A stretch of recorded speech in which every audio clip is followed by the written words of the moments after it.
તો અમરેલીના વડિયા શહેરમાં પુરવઠા વિભાગના સતત દરોડા, અનાજ માફિયાઓમાં ફફડાટ ફેલાયો। વડિયા શહેરમાં પુરવઠા વિભાગે બીજી જગ્યાએ પણ દરોડો પાડ્યો છે। વડિયાના સદગુરુનગરમાં એક જ દિવસમાં બીજો પુરવઠા વિભાગનો આ દરોડો છે। ફિરોઝ લાખાભાઈ બાલાપરિયાના બંધ મકાનમાંથી સસ્તા અનાજનો ઘઉં ચોખાનો જથ્થો ઝડપાયો હતો।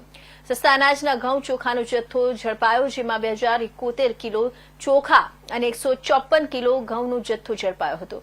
પકડાયેલા અનાજનો જથ્થો પુરવઠા ગોડાઉનમાં મોકલાયો હતો। બંધ મકાનને સીલ પુરવઠા વિભાગ દ્વારા કરવામાં આવ્યું હતું। પુરવઠા વિભાગના સતત બીજા દરોડા પાડવામાં આવ્યા હતા।